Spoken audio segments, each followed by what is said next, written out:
Dólar desvalorizado, inflação subindo, mais de um mês do conflito entre Rússia e Ucrânia.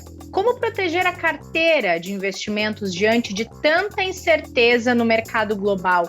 Esse é o assunto de hoje do Investidor em Foco. Para você que está chegando, seja bem-vinda, seja bem-vindo ao episódio desta terça-feira, 29 de março, que tem a dona do arroba mais cobiçado do mercado, arroba Mercado Financeiro, Sabrina Lima, que é nossa super parceira de conteúdos aqui do Itaú, especialista em gestão de patrimônio. Oi, Sabrina, como você está? Oi, Renata, tudo ótimo. Muito feliz em mais uma vez estar aqui no Investidor em Foco, nesse tema que é tão importante, tão pertinente nesse momento. É verdade.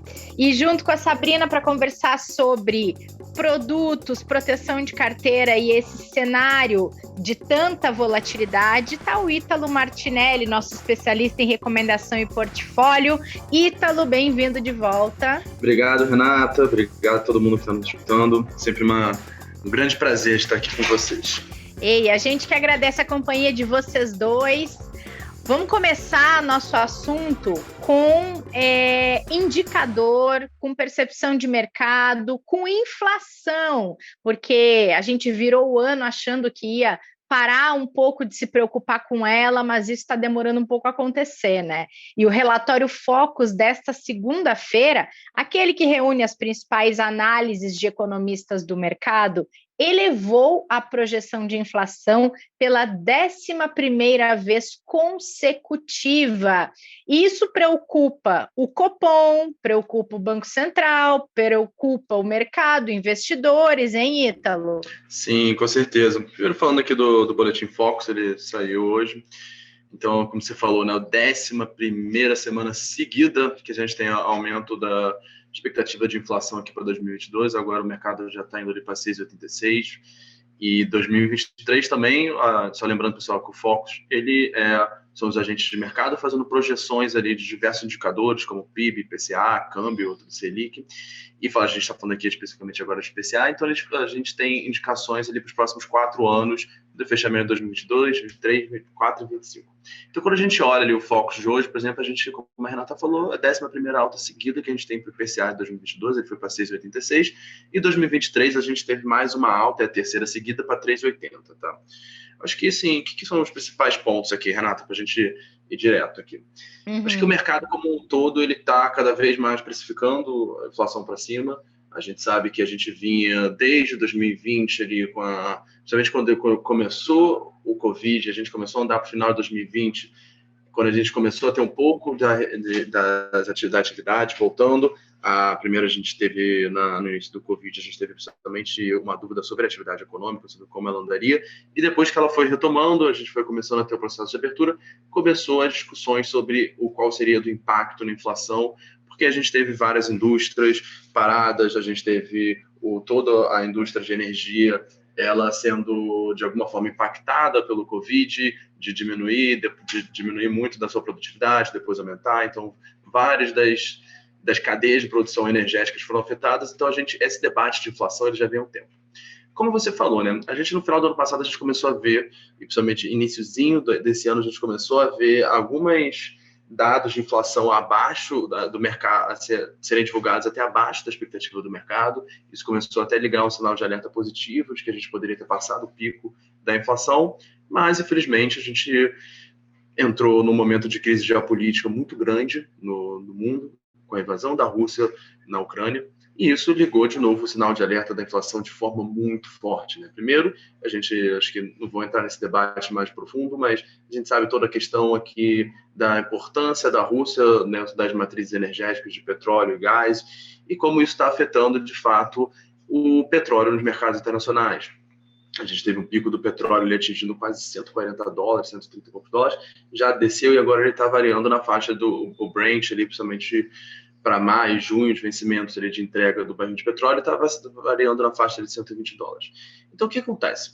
a gente passou, como eu falei, né? Passamos do Covid, entramos agora na crise geopolítica no momento que a gente começou a achar que a inflação ia arrefecer, e a guerra está trazendo toda essa pressão, não só no petróleo, na matriz de energia, mas também em outras commodities, principalmente commodities agrícolas. A gente sabe que a Rússia e a Ucrânia são grandes celeiros de produção de diversas commodities agrícolas, e quando a gente afeta, principalmente alguma delas ali, principalmente trigo e outras, a gente afeta uma cadeia muito longa aqui de agropecuária, porque a gente sabe que os cereais, as comidas dos animais é feita com trigo, a gente afeta, por exemplo, o pão, a gente afeta várias outras cadeias, a gente afeta até cadeias também de energia, porque, por exemplo, nos Estados Unidos, parte da energia também renováveis, como a gente usa soja, eles usam trigo lá nos Estados Unidos. Então, você afeta várias cadeias, gerando inflação, que não só, como eu falei, do petróleo, vindo também dessa questão das commodities agrícolas. Então, isso está afetando, de fato, o mercado na ponta. A gente está vendo, de novo, agora a inflação acima das expectativas do mercado. Várias divulgações que a gente viu, o mercado se surpreendendo com divulgações acima da expectativa, e isso está, de fato, afetando. Então, por isso que a gente, voltando agora de volta para o Boletim Focus, a gente vê a 11ª semana seguida do boletim com expectativas inflacionárias acima, subindo, tá? Só um ponto em relação a isso, como isso é importante, porque quando principalmente o Banco Central ele toma as suas decisões de política monetária, é óbvio que ele, de alguma forma, está olhando o momento atual, ele está olhando o que está acontecendo agora, sobre as expectativas inflacionárias, para tomar a decisão dele, mas ele está olhando muito também as expectativas de inflação, Renato, porque, assim, uma coisa que é muito importante para o Banco Central trazer é não só as divulgações de inflação agora, de volta para níveis mais coerentes e aceitáveis, entendendo até o nível de volatilidade que a gente está tendo devido à questão geopolítica, mas principalmente as expectativas inflacionárias para 2023. O Banco Central já está olhando 2023, até daqui a pouco já vai começar a discutir até 2024 as expectativas inflacionárias para trazer isso para o centro da meta. Então, quando a gente vê o Boletim Focus divulgando não só o final de 2022 com expectativa de aumento mais de 2023, isso é um sinal de alerta bem forte para o Banco Central de que ele não está conseguindo trazer as expectativas inflacionárias de volta para onde ele quer, que é descer elas e trazer elas para o centro da meta. Perfeito. E Sabrina, tem como se proteger de tanta incerteza relacionada à inflação, hein? Tem sim, trazendo um pouco o viés do investidor em qualquer cenário, inclusive num cenário de mais estresse como esse que nós estamos passando, a gente sempre se vale de uma carteira diversificada, porque é por meio da diversificação que nós teremos em nosso portfólio ativos com correlação diferente. Mas, nesse sentido, tratando especificamente da inflação, a gente tem também alguns produtos que garantem uma rentabilidade real.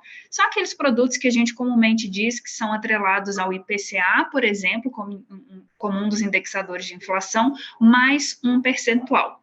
Para exemplificar para o investidor uma dessas possibilidades, nós temos, por exemplo, debêntures. Debêntures, né, só fazendo um parêntese, são títulos de crédito emitidos por empresas e, em geral, a gente consegue, nesse momento, devido justamente a essa subida da inflação, ativos como debêntures com rentabilidades bastante interessantes dentro do nosso portfólio.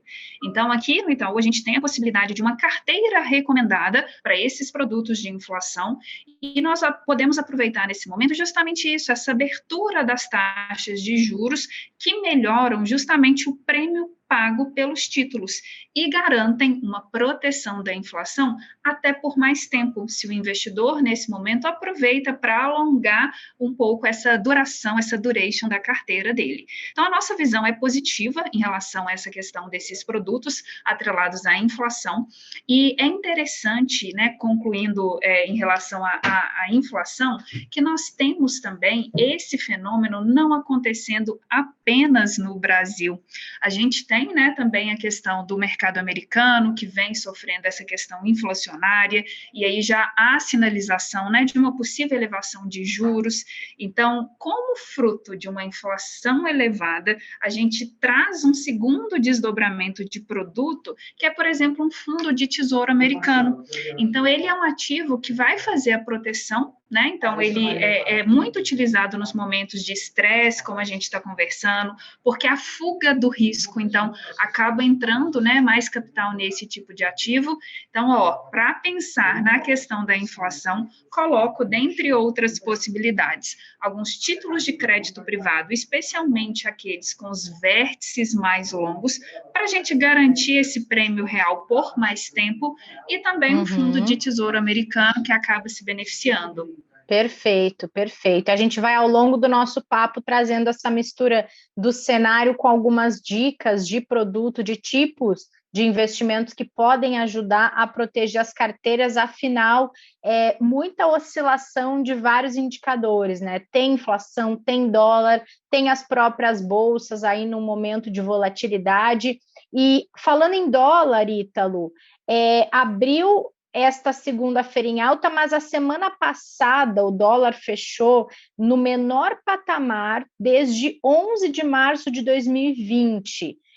Quais os principais motivos que a gente pode elencar dessa desvalorização da moeda norte-americana? Claro, vamos lá. Acho que o principal ponto aqui é a entrada de capital estrangeiro, de forma geral. Tá. A gente está vendo aqui muitos estrangeiros procurando oportunidades de investimento. Eu acho que aqui eu vou dividir em duas frentes, tá? Primeiro, vamos falar de renda fixa. A gente está vendo várias discussões do mercado, de forma geral, sobre o começo do aperto monetário lá nos Estados Unidos. A gente viu na semana passada ali as declarações dos dirigentes do Fed sobre fazerem até 7 aumentos de juros ao longo de 2022. Vários operadores do mercado estão, inclusive, discutindo a possibilidade de um aumento de 0,50%, ao invés do pace atual de 0,25%. Então, além de aumentar até com uma força maior. Então, a gente está vendo todo esse debate de aperto monetário nos Estados Unidos, mas o Brasil ele já fez esse papel desde o final de 2020 e início de 2021. A gente já vinha, o Banco Central brasileiro ele já vinha numa pegada já há um tempo, fazendo todo esse processo de aperto monetário numa velocidade super forte ali, com aumentos de 1,5%, ou agora teve um outro aumento de 1 ponto percentual. Então, embora a gente está vendo todo o processo começando agora de forma mais forte dos países desenvolvidos, o Banco Central Europeu também tendo essas discussões, o Banco Central da Inglaterra, o Fed, tendo essas discussões de aperto monetário, hoje a gente olha o Brasil muito mais adiantado nesse processo de aperto monetário. Esse processo de pressão inflacionária começou a bater na gente até um pouco antes de começar a ser mais latente nos países europeus e americanos, como está sendo agora. Então, hoje, embora, como eu falei, a gente está vendo esse processo de aperto nos Estados Unidos, a gente ainda tem um diferencial de juros muito grande do Brasil para esses países. O Brasil hoje está trabalhando com esses juros de 11,75%, uma expectativa de a gente fazer mais um aumento. O Banco Central já deixou praticamente contratado mais um aumento de 1 ponto percentual na próxima reunião.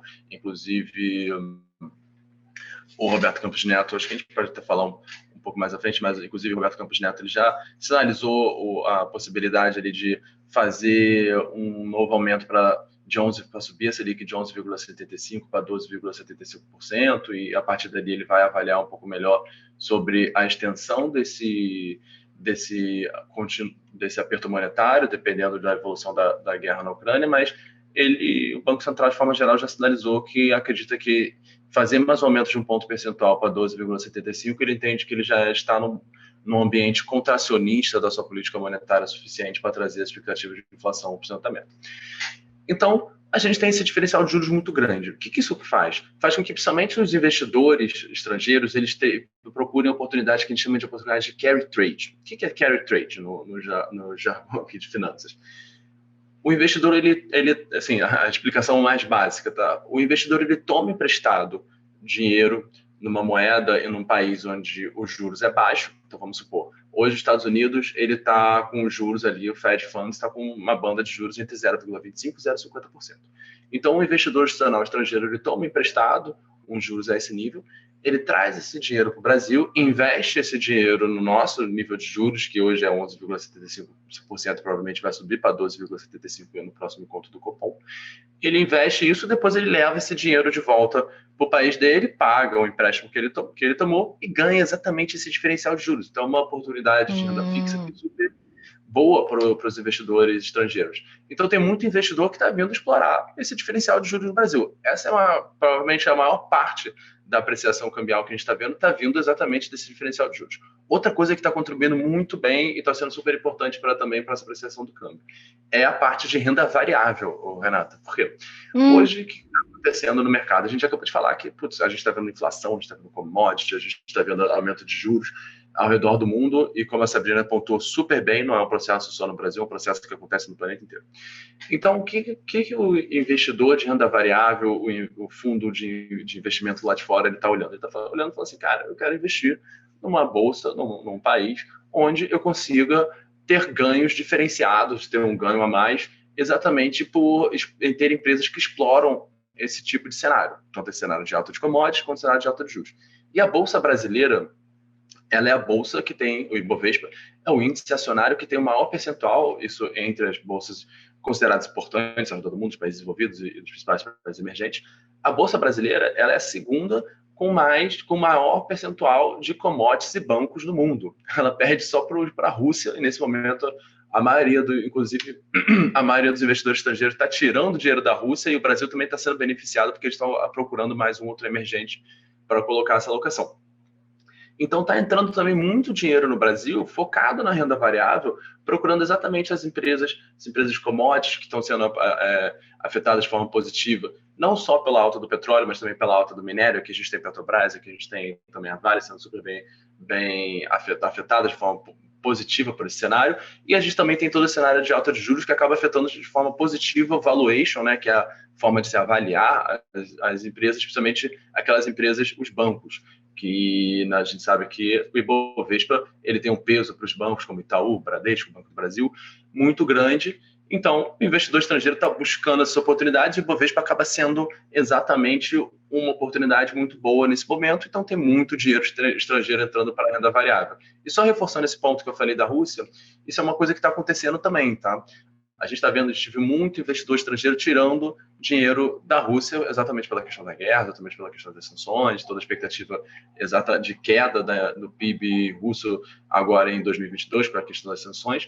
Então, esse investidor institucional estrangeiro, que às vezes tem um mandato até de só investir em emergente, está procurando um outro emergente que seja parecido com a Rússia nesse sentido, para fazer o mix ali, de investimento da carteira dele, e acaba que o Brasil leva uma certa vantagem que, como eu falei, a gente tem um perfil de mix de bolsa do nosso índice acionário parecido com a da Rússia, então acaba que também tem um efeito aqui de saída de capital na Rússia, favorecendo a entrada de capital no Brasil e valorizando o real. Então, esses 3 pontos: a entrada para renda fixa, diferencial de juros, a entrada para renda variável, buscando oportunidades ali com commodities e bancos, e também esse efeito da Rússia, que de alguma forma está apoiando o real na margem. Perfeito. E, Sabrina, pensando nessa lógica que o Ítalo trouxe, falando um pouco das vantagens para o investidor estrangeiro que está buscando o mercado brasileiro, tem vantagem também para o investidor brasileiro diante desse cenário de alta de juros, né? Tem, com certeza, tem sim. Nesse sentido, a gente pode dividir o olhar de produtos em 2 partes principais, na questão da classe internacional e dos produtos nacionais também que a gente tem. É sempre importante, naquela linha da diversificação, as carteiras terem certa exposição ao dólar. Então, quando a gente está falando num cenário de aversão ao risco, mesmo que num curto prazo, por todos esses motivos que o Ítalo trouxe para a gente, né, o dólar ter se depreciado, ele pode acontecer dele conseguir, né, se fortalecer contra outras moedas. Quando a gente faz essa exposição, né, ao dólar também, o investidor nacional acaba protegendo também contra a volatilidade do mercado local. E pensando nisso, existem alguns fundos que justamente garantem para a gente essa vantagem do câmbio. Então, por exemplo, um dos fundos aqui na prateleira é o fundo Index Commodities. O Ítalo bem trouxe para a gente, né, que na composição do nosso Ibovespa, nosso principal índice da Bolsa de Valores, a gente tem um peso muito grande de setor financeiro e de commodities. Nessa questão das commodities, considerando o cenário atual, uma eventual escassez ainda maior desses ativos atrativos, né, devido à diminuição da oferta, vai gerar ou pode continuar gerando uma alta de preços e, por consequência, uma valorização desses produtos, principalmente quando a gente está falando de commodities ligadas a metais e a grãos. Nesse sentido, então, um fundo index commodities, você pode ter, né, tanto esse benefício da questão do câmbio, como do próprio produto em si, como das próprias commodities. Então, ele surge como uma possibilidade.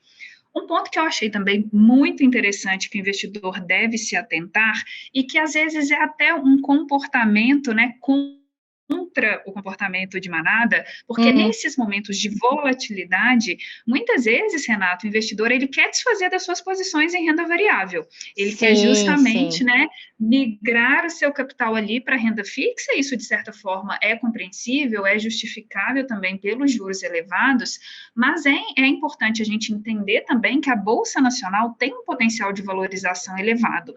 Quando a gente olha, né, um múltiplo importante, que é o preço sobre lucro, a gente vê que a nossa bolsa ainda está em patamares descontados.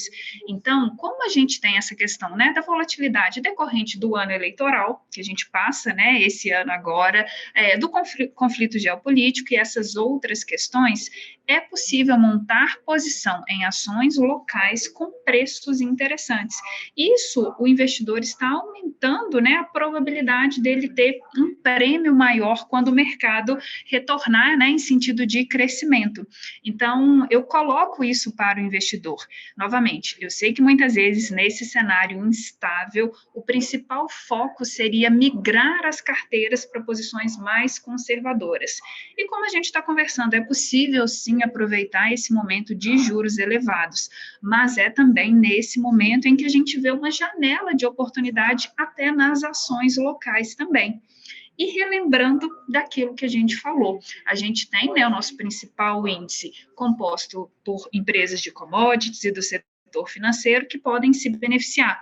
Então, né, tudo indica que a gente deve ter, apesar da volatilidade, realmente uma janela de oportunidades quando a gente fala aí em renda variável. Perfeito. Só reforçar o ponto da Sabrina, que é muito bom. Uma frase que eu vou aqui parafrasear o nosso querido professor Martim Iglesias. Ele fala uma que eu gosto muito, né? Que o pior lugar para você procurar um banco ou trocar de assento no avião é durante a turbulência, né? Então, eu acho que é uma frase muito boa de... Se você está num momento de volatilidade no mercado, o mercado está num momento com muita indecisão, uma assimetria grande, a pior coisa para fazer nesse momento é você trocar a sua carteira inteira. Se você montou uma carteira diversificada, a gente fala assim, é óbvio que aqui o ponto da Sabrina é super importante, a gente achar produtos para exatamente procurar, como ela falou, assim, a inflação, as treasuries, produtos para você exatamente aproveitar e se defender na situação. Mas o que a gente fala que é o mais importante aqui, pessoal, é sempre ter uma carteira diversificada. Ou ter uma carteira que está exposta a diversos tipos de índice, uma carteira que está exposta a diversos tipos de mercado, uma carteira que te possibilite exatamente navegar em mares turbulentos, onde você consiga sempre balancear o teu ganho e tua perda com diferentes tipos de ativos, e aí você continua exatamente crescendo a sua carteira, às vezes de forma um pouco mais devagar, mas você continua sempre com uma carteira balanceada que consiga te defender nessas posições. Então, assim, se você tem uma carteira diversificada, uma carteira que está bem estruturada, o que você tem que fazer nesse momento é ter calma, entender que, como a Sabrina falou, esses momentos, inclusive, abrem mais oportunidades de compra do que de venda. Se você tem calma, se você consegue entender a estratégia que a tua carteira foi desenhada, você, inclusive, encontra várias oportunidades de compra nesse momento. E entender isso, cara. Nesse momento, a pior coisa para você fazer é mudar a sua carteira inteira, é comprar, vender, sair de ativos. E parafraseando essa frase, que eu vou falar de novo, no momento de turbulência, pessoal, a pior coisa é você tirar o cinto e procurar outro lugar para sentar no avião. Boa. E falando em turbulência, Ítalo, e volatilidade, que a gente tem repetido isso toda terça-feira aqui, mas não tem muito como fugir, o conflito entre Rússia e Ucrânia hoje representa um percentual bem considerável dessa volatilidade dos mercados, né?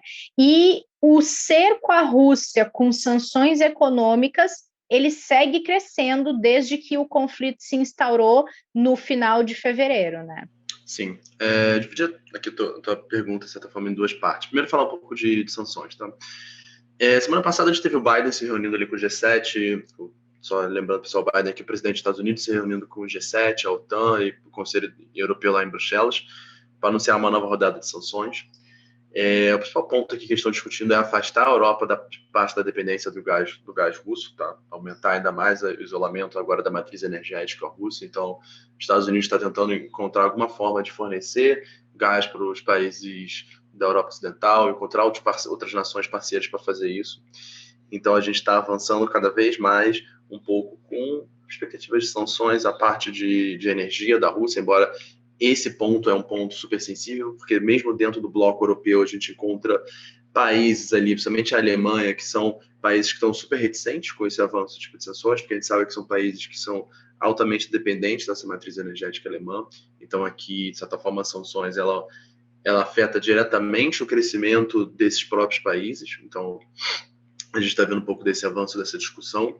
A gente também viu uma nova linha de avanço sobre o Banco Central Russo, agora com a tentativa de impedir qualquer transação com ouro com a entidade. Então, a gente já teve os congelamentos das reservas internacionais em dólares do Banco Russo que estavam fora da Rússia, e agora tem uma tentativa de impedir o Banco Central Russo de negociar ouro. E a gente também teve novas rodadas de avanço contra oligarcas e políticos russos. Agora, o presidente da França, Emmanuel Macron, ele anunciou o congelamento de 800 milhões de euros contra esses indivíduos na França. Então, a gente continua vendo as sanções avançando, tanto contra a pessoa física, tanto contra empresas, e tanto empresas russas fora da Rússia, quanto empresas ocidentais saindo da Rússia, e agora também a discussão que eu acho que é mais difícil, que é a discussão envolvendo a matriz energética russa. Então, sanção é isso. Agora, falando sobre o seu ponto sobre a questão de volatilidade. Sim, o principal ponto de volatilidade hoje do mercado é a questão da Rússia. Por quê, tá? Eu acho que, assim, de forma geral, como eu falei no começo, a gente estava começando a caminhar para o período pós-Covid, um período onde a gente teria provavelmente a maioria dos países afrouxando quase todos as suas diretrizes sobre isolamento social, uso de máscara. A gente estava vendo, começando as economias ficarem mais pujantes, começando a ver exatamente esse período do Covid passando, e a gente diretamente entrou nessa guerra. Essa guerra, ela fere exatamente toda a questão do debate de energia e do debate de inflação, que o mundo inteiro já estava sendo afetado durante o Covid, e ela afeta diretamente uma expectativa tanto de crescimento para a economia mundial, quanto, dependendo das suas ramificações, até sobre a ordem mundial que a gente tem, sobre a questão de ter os Estados Unidos apenas como uma superpotência. A gente vê que, de alguma forma, a China também se envolve nesse conflito como uma apoiadora da Rússia. Então, tem todas as questões geopolíticas muito maiores até do que a Ucrânia sendo discutidas aqui. Então, quando a gente olha o mercado internacional, a gente tem o principal ponto de volatilidade. Sim, a guerra na Ucrânia, mas tem outros fatores também, tá? Como eu falei, a pressão inflacionária ela já vinha desde o final do Covid, né? Com a reabertura de serviços, reaquecimento das economias. Então, a gente tem um ponto que está, sim, muito relacionado à guerra, que é a questão do aperto monetário, porque a guerra ela aumentou ainda mais as pressões inflacionárias, mas o Fed também, o aumento de juros do Fed também é um ponto de extrema volatilidade para o mercado. A gente sabe que quando os Estados Unidos começam a aumentar juros nos seus juros, isso afeta as moedas ao redor do mundo inteiro, isso acaba fazendo com que vários bancos centrais ao redor do mundo mudem o seu planejamento e às vezes tenham que apertar juros mais rápido para manter o diferencial de juros em relação aos Estados Unidos e manter as suas moedas um pouco mais intactas e não serem afetados. Então, tem o Fed também afetando bastante essa questão da discussão de volatilidade ao redor do planeta. E, por último, quando a gente fala do mercado local, como a Sabrina também apontou, temos eleições. Eleições são, sim, um fator de muita volatilidade para o mercado local. Perfeito. Agora, antes da gente concluir as nossas dicas, eu só queria trazer um ponto rápido, Ítalo, que a gente falou hoje mais cedo sobre a questão do Boletim Focus, e ele é uma das publicações que acabou saindo com atraso por causa da operação padrão que servidores do Banco Central estão fazendo, juntamente com negociações de algumas reivindicações. E pode ser que outros indicadores importantes para o mercado atrasem ao longo dessa semana também, por causa desse motivo, né? O que o pessoal que está ouvindo tem que ter atenção, que talvez modifique aí a divulgação de algum indicador, hein? Beleza. A gente está tendo... Hoje a gente teve de novo ali atraso, isso já aconteceu na semana passada, mas hoje a gente teve de novo atraso na divulgação do Boletim Focus. Ele normalmente divulga às 8h30, está sendo divulgado às 10h. De forma geral, o que a gente está vendo é uma reivindicação de aumento pelos servidores ali do Banco Central. Então, uma expectativa, eles querem um aumento ali. Ali hoje, uma notícia que querem mais ou menos 26%. Inclusive, o próprio presidente da instituição, Roberto Campos Neto, desistiu de participar hoje de um evento que ele ia fazer para acompanhar a mobilização de servidores e participar um pouco mais próximo dessa discussão. Então, além do Boletim Focus, o que a gente está vendo também é a possibilidade de algumas divulgações de indicadores econômicos sobre contas externas, juros bancários, resultados de contas públicas. A expectativa de que eles iam ser divulgados essa semana de não acontecerem no prazo normal, de inclusive não serem divulgados essa semana e inclusive estarem sem data. Então aqui, de fato, essa questão da mobilização dos servidores do Banco Central já começa a afetar diretamente a divulgação de vários indicadores super importantes para tanto a tomada de decisões ali de vários investidores, quanto também a forma que economistas fazem suas projeções aqui para a economia, para o mercado financeiro como um todo. Perfeito. Bom, gente, para a gente fechar, Sabrina, só queria recuperar com você. A gente falou muito sobre proteção de carteira, sobre aproveitar oportunidades que surgem nesses momentos de volatilidade. Então, a dica aqui que fica é acompanhar o dólar, porque investir em dólar também protege a carteira, mesmo que ele esteja desvalorizado em relação ao real. Ficar atento a treasuries americanas, ao Tesouro Americano, esses produtos que investem nessas frentes.